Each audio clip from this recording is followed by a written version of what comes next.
If Gio Reyna isn't healthy or playing at all, I just don't know how you can. I don't know how you can warrant calling him in. I know that Pochettino's called Gio a special case, but if you got guys that are in good form, I don't even, because if you brought him in, he's not going to play, or you shouldn't play him, right? Because the other guys are the ones that are in good form or healthy.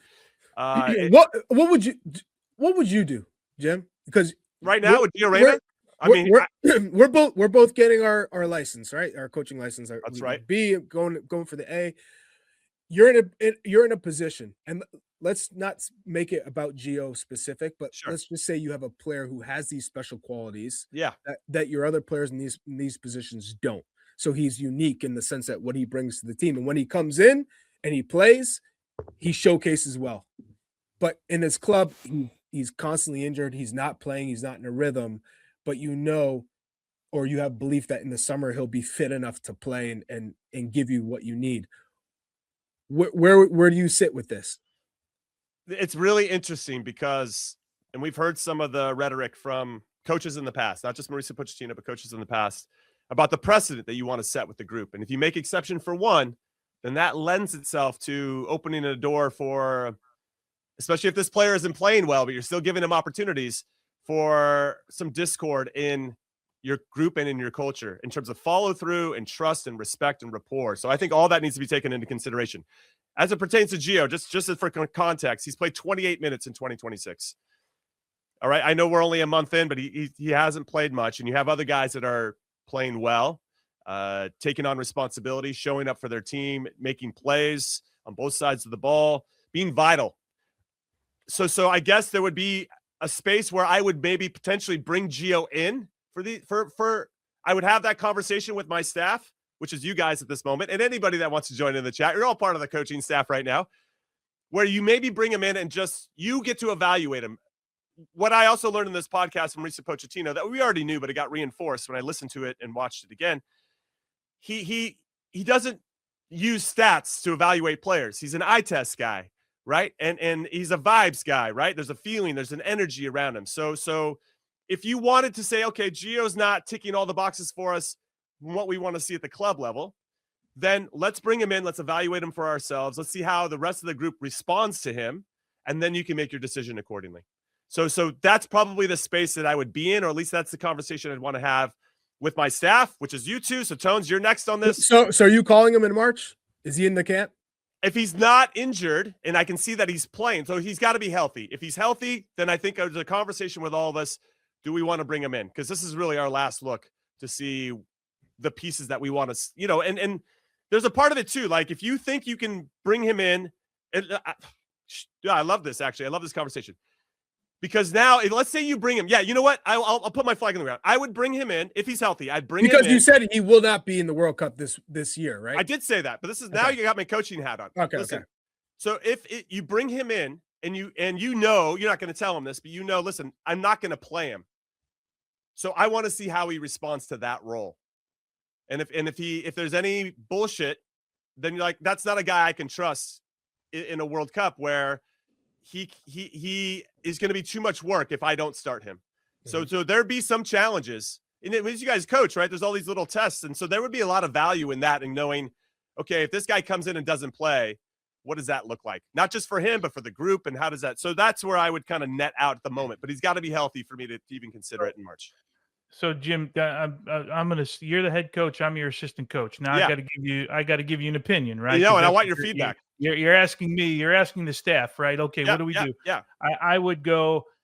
First off, Jimmy, if you don't have any plan of playing him and you want to test him, for me, don't bring him in. Okay. Right.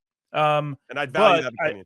I will say, in my opinion, if he's fit, I would bring him in, right? And because think about where he was last camp when we brought him in. Wasn't playing a lot. Was playing a little more than 28 minutes or whatever you said in 2026.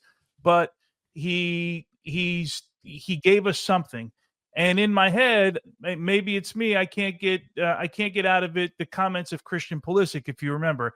Something to the effect is I just feel more comfortable. I'm comfortable, not more comfortable. I'm comfortable with Gio on the field, right? He had some comments like that. I don't have him in front of me. But I would say if he's fit, my recommendation would bring him in. Don't bring him in to test him. right? Because we're in March of the World Cup year. That would be my that's what I would tell you as the head coach. You're going to make the decision in the end, but that would be my advice as the assistant. No, I appreciate that. And then Chuck, I want to get your thoughts on this too. I guess testing him would be the wrong thing. I'd bring him in. That would maybe the wrong choice of words. Yeah, because I understand what you're saying. You bring him in, and if he makes sense to play in any role, maybe it's starting, maybe it's off the bench, maybe he ends up. I had ideas to maybe playing, but it didn't work out for that game. You know, I guess the ripple effect of that would be, how is he going to handle that emotionally if things don't go the way that we had planned? Because I feel like that's what happened in 2022 a little bit, where he had expectations that weren't met, and then there was a little bit of a spiral that happened because of that, and that impacted the team. So I just would want to be cognizant of that. But yeah, again, healthy. He made the most of his opportunity last time. Same as Zendejas, right? If we're going to use kind of that rhetoric, then we should be looking at both of those guys and seeing who battles it out and does a nice job. Chuck. I would also now chip in with, we know how gifted he is when he's fit and he's playing. And we called him in last camp against Paraguay and he delivered. If he's fit, I say you bring him in. And now we're testing him in terms of, is he a better option than some of the guys that we have to consider? So I think Mauricio Pochettino wants to bring in 26 for this camp in March. And he's trying to say that this 26 is essentially like his final roster. These are the guys that he's feeling pretty sure about. Now, could a couple of months change things? Probably. But for the most part, we're talking about, this is who he really believes. You're going to have a good sense of, these are the guys who are going. Now, who would you leave off knowing that Gio Reyna is coming in? And you know, to kind of give you some ideas, we have Balogun and Pepe as 1 and 2. So Ajiman or Haji Wright, you're not bringing both. You could, because Pepe could be hurt, right? Still be in the hurt category. No. March. Are you talking World Cup or March? I'm talking March. He's going to be fit. He broke his arm. He's run. He can do everything. Right. I'm just saying. Like, for instance, Tyler Adams is ready to start training, so he'll be good for March.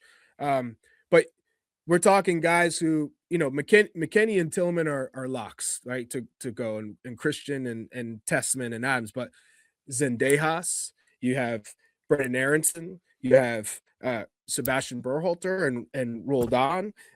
You could bring in the likes of a Kevin Paredes now to test as an option behind Anthony Robinson. Max Arfson, given what he's how much he's played for you, you value what he brings to the table, especially in this left wing back spot where he typically excels. And then, you know, do you bring in Cardoso? If he's playing at Atletico Madrid, probably a sure thing that you're going to want to take a look at him. And then Noah Kai Banks, who, you know, is probably a center back for the future and someone who's getting considerable minutes. So Weah and Dest are locks. So where's that wiggle room? You don't have much in terms of 23, 24, 25, 26 in this roster, in this depth. I guess if we sat down and mapped out our journey to the World Cup prior to taking the job, my sense is when we got to the March window, so say we're back, 18 months ago when we took the job, or whatever, 14 months, when we hit March, it's not that we weren't testing guys, but I think we would know who we were. We were pretty close on our 26. Oh, look at you.